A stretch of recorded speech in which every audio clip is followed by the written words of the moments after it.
What's up, YouTube? Today we're gonna talk about the M1 Mac Mini after 6 long months of hard usage. I've been using it exclusively and I've been kind of quiet about it as I didn't make a video about the M1 Mac Mini until now.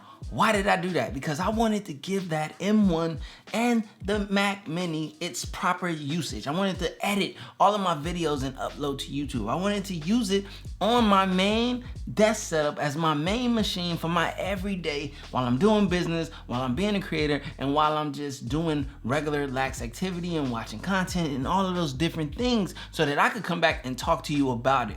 Now, which M1 Mac Mini did I purchase on release day? What is up, YouTube? My name is CJ, baby, back with another video, and today we have what's coming in the mail is the Apple M1 chip Mac Mini, baby. I think I just heard the delivery truck man come right now.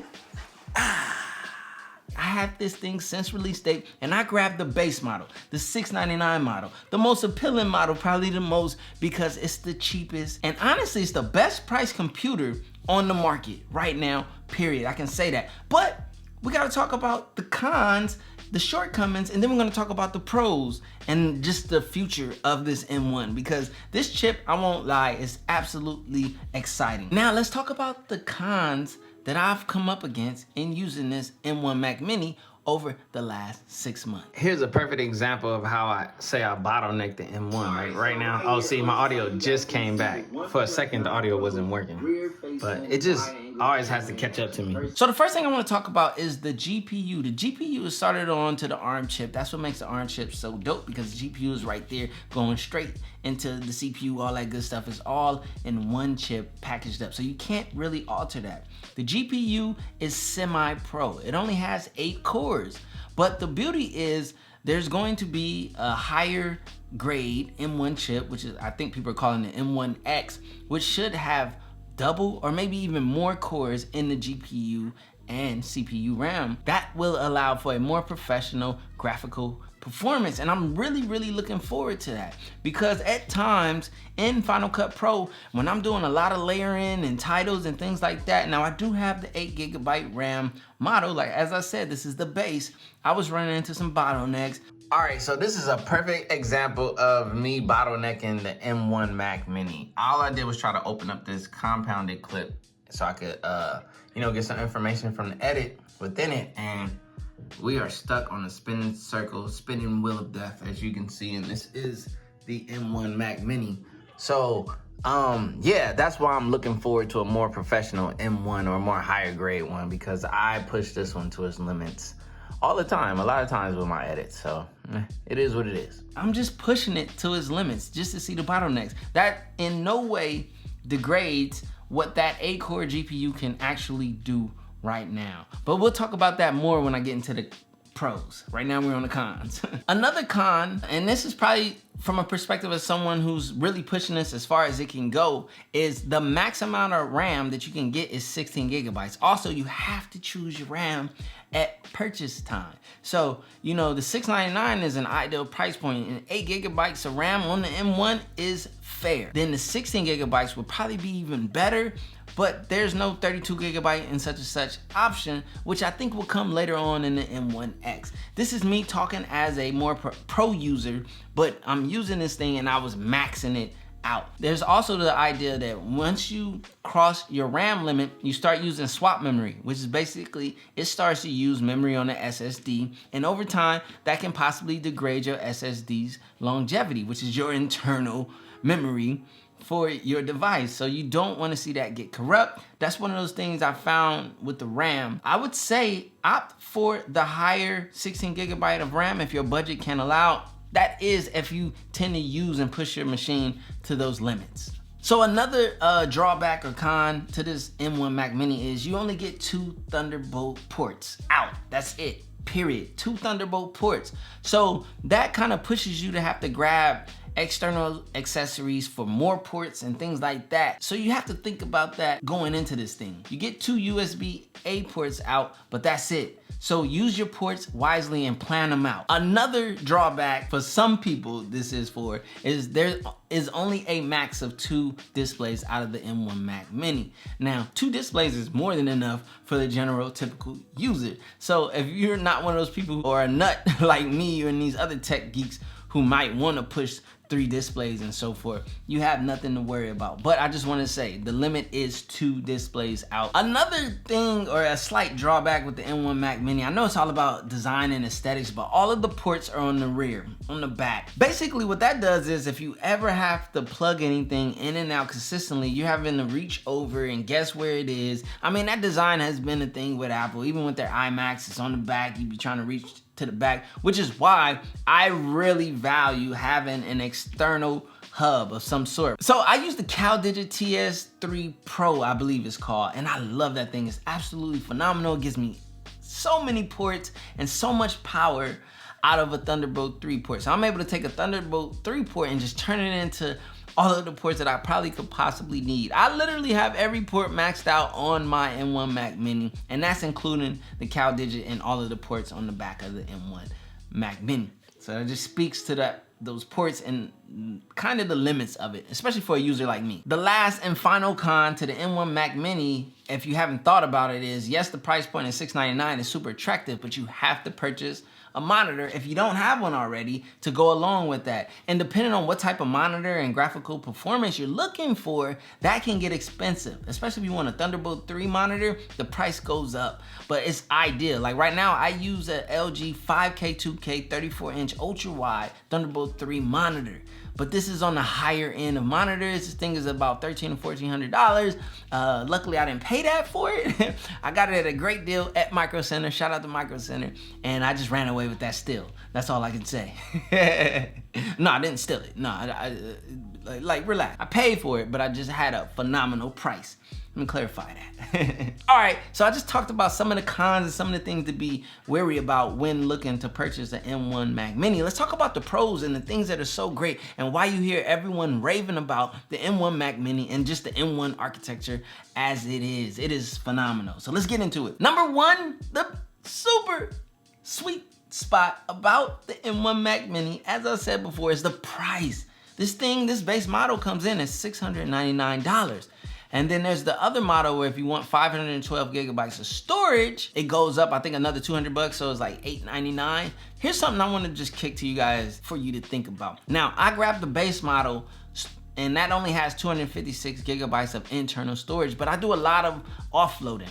I have external, right now I have a 12 terabyte G Pro external, which is what's doing like my time machine, and that's where I drag for like long holding of footage and things like that. But I also have a 2 terabyte SSD from SanDisk, which I use as my editing hard drive. So I don't put all of the files and things that I'm editing onto my internal hard drive at all, because you don't want to fill up and max out your internal hard drive, because that's when issues come. That's when it starts to slow down. It's not good for your machine. So I'm trying to keep that as free as possible, but I'm using external sources. Why would I do that, CJ? Is because when you upgrade memory with Apple, it's pricey. Now granted, their memory is in a class of its own in speed and so forth. It's super fast, but it's just price crazy. So I can spend and get 2 terabytes of external SSD. It's not as fast as the internal, but it's as fast as I need it. I'm editing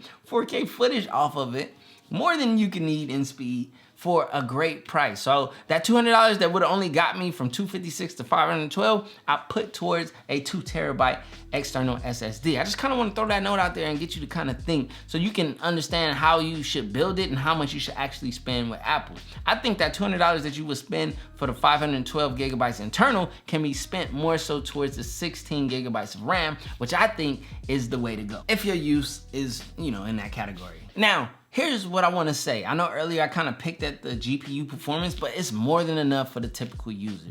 It's actually really great. It's really good. So I'm able to edit 4K footage in Final Cut Pro with little to no issues on an 8-core GPU built into that M1. As someone who's a video creator or a photo editor, I can use Photoshop, using raw photos, Lightroom, all of that good stuff. It all works very smooth on the M1. Now granted, A lot of companies have had to reprogram their devices to operate on M1, but they're doing it in a proactive manner. But overall, like the typical programs that I would use, and you still have Rosetta to help bridge that gap. If you do need to run on like Intel based stuff and all that stuff, it has Rosetta. There's literally no problems or issue in the GPU department. Typically, like I said, I'm bottlenecking because I'm pushing this thing to its limits. I just want to be clear, this thing is phenomenal. So don't let what I said earlier about the GPU as a typical user detour you in any way, shape, or form. Now I want to talk about the CPU, baby, this M1. Whew, this 8-core little chip that is just powering the world right now in an uproar and craze, and then the future of ARM chips. This is like so phenomenal. This is like so exciting for the computing world. And I know tech nerds get it. You may not if you're just a typical consumer, but what I can tell you is this machine at this price point is like all you need, essentially. Like, it's so good, and it's gonna grow with you really well over time as the world converts over to more ARM programming and things. I'm all about the ARM architecture and ARM based built machine. Now, another great thing that you're gonna notice about the M1 Mac Mini is it's so small, so compact, and easy to fit almost in any setup. This thing is little and compact. That's what I'm saying. There's so much computing power built into such a small machine. It's almost mind-blowing. So you can work this into any desk setup, any type of computer build with so much ease and versatility. You can hide this thing if you choose to do so, or whatever, because it's so small and so compact. You gotta love it. So another great thing I just wanna say on behalf of the Mac Mini build for the M1 is the fact that they even included the HDMI port out. Now this is great because this allows you to use more monitors than just the Thunderbolt monitor, which has an extreme markup. So you can use a more budget-friendly monitor via HDMI out. Now, if you use that HDMI out and you want to use another monitor, you're gonna have to use like via Thunderbolt 3 or USB-C and things like that to get that second monitor. But you can accomplish your 2-monitor setup, but also you can just not stress if you don't have a monitor that has Thunderbolt 3 and only has HDMI, and you're still good and in the game. Now, as I come to a conclusion, I don't want this video to be crazy long.